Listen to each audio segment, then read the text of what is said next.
அப்புறம் தான், ஒரு டார்ச்சர் கமிட் பண்ணதுக்கு அப்புறம் அது லைபிள் ஆகும். ஸோ அப்போது அந்த கான்சிக்வன்ஸ் வந்து எண்ட்லெஸ்ஸாக போயிட்டு இருக்கு அப்படின்னா, அப்போ அந்த டிஃபெண்டன்ட் எல்லா கான்சிக்வன்ஸுக்கும் லைபிள் ஆவானா அப்படிங்கிறது ஒரு கொஸ்டின்.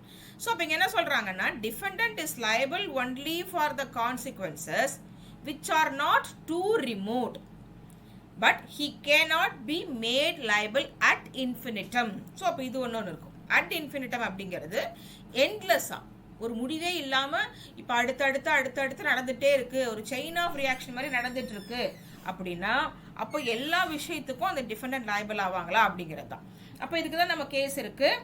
இந்த ஸ்காட் வர்சஸ் ஷெஃபர்ட் அப்படின்னு ஒரு கேஸ் இருக்கும். அடுத்த இதில் உங்களுக்கு இப்போ காட்டுவேன் நான்.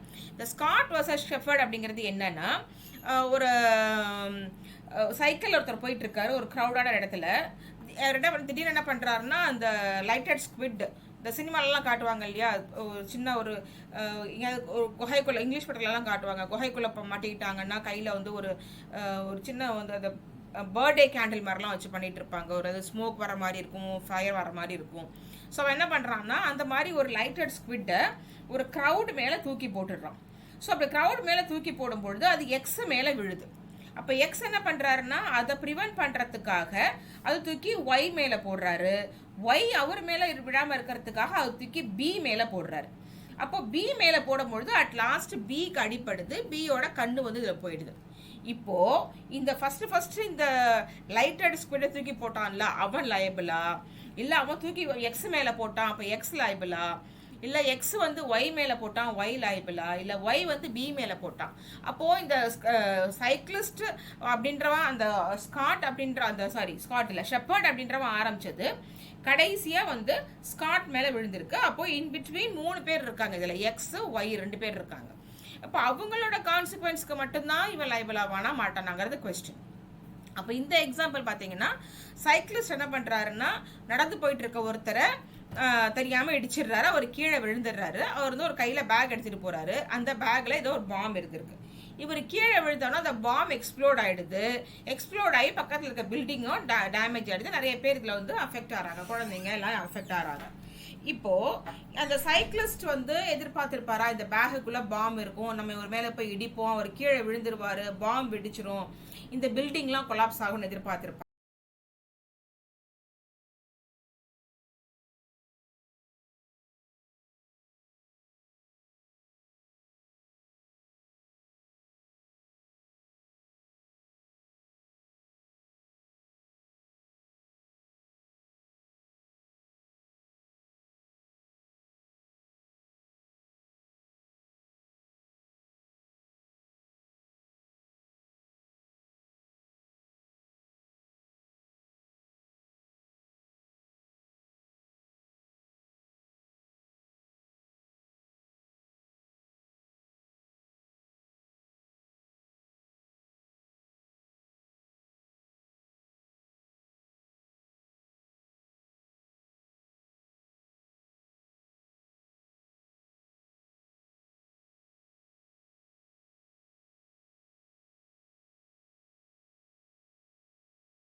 அப்போ இதுதான் கொஸ்டின் அங்கே.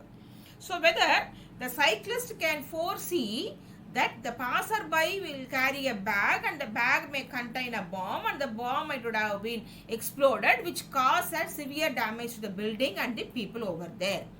ஸோ அப்போது நம்ம என்ன பண்ணுவோம், ஒருத்தன் இடிச்சா கீழே விழுவான், கீழே விழுந்தா அடிப்படும், அதுக்கு மட்டும் தான் நான் லைபிள் ஆவேன். அப்போ இதுதான் ரிமோட்னஸ் ஆஃப் டேமேஜ். அப்போ இது எல்லாத்துக்குமே அவங்க லைபிள் ஆவாங்களா அப்படிங்கிறது தான் என்ன ஆகும் இங்கே அந்த கொஸ்டினாக இருக்கும். ஸோ அப்போ அதே மாதிரி தான் நான் சொன்னேன் இல்லையா, ஸ்காட் வர்சஸ் ஷெப்பர்ட் கேஸுக்கு. ஸோ இங்கே ஏ வந்து எதுக்கெல்லாம் லைபிள் ஆவான், யார் ஏ அப்படிங்கிறது யாரு, இந்த ஃபர்ஸ்ட் தூக்கி போட்டவன். ஸோ இவனுக்கு வந்து ப்ராக்சிமேட் காஸ், ஒரு ஒரு வெடி மாதிரி இருக்கிற ஒரு விஷயத்தை தூக்கி போடும் போது யாரோ ஒருத்தருக்கு அடிப்படும் தெரியும். இது ரிமோட் கிடையாது. ஸோ இது ப்ராக்சிமேட் காஸ் இருக்கு. ஸோ என்ன இருக்கு, இவன் லைபிள் ஆகிறான்னு சொல்லி சொல்றாங்க. இப்போ நம்ம திரும்ப என்ன பண்ணலாம் அப்படின்னு பார்க்கும்பொழுது நம்ம இந்த கேஸ் எடுத்துக்கலாம், ஹெயின் வர்சஸ் ஹார்வுட் கேஸ். நம்ம இதில் பார்த்தோம் இல்லையா, இதில் பார்த்தோம் வாலண்டி நான் ஃபிட் இன்ஜூரியால எக்ஸ்கியூஸ் லிமிடேஷன் என்னது, ரெஸ்கியூ கேசஸ். ஸோ வந்து ஒரு ஹார்ஸ் வந்து அன்அட்டெண்டடாக இருக்கும், அந்த இடத்துல வந்து ஒரு சின்ன பையன் அந்த குதிரை வண்டி மேலே கல்லை தூக்கி போடுவான், அது வந்து என்ன பண்ணும், ஸ்டார்ட் டு ரன், ஓட ஆரம்பிக்கும்.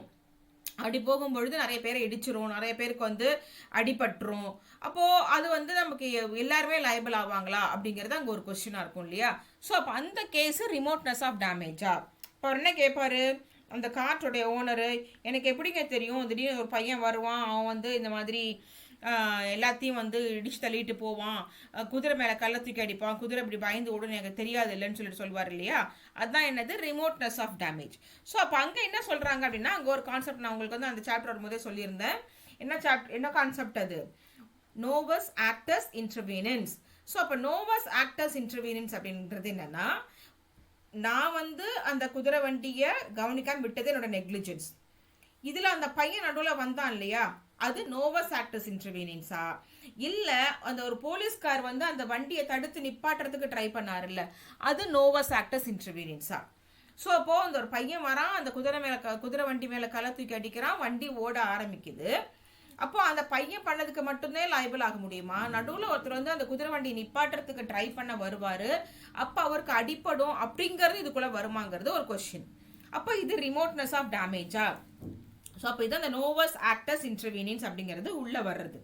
அதாவது ஒரு விஷயம் வந்து ஒரு போயிட்டு இருக்கும் பொழுது அந்த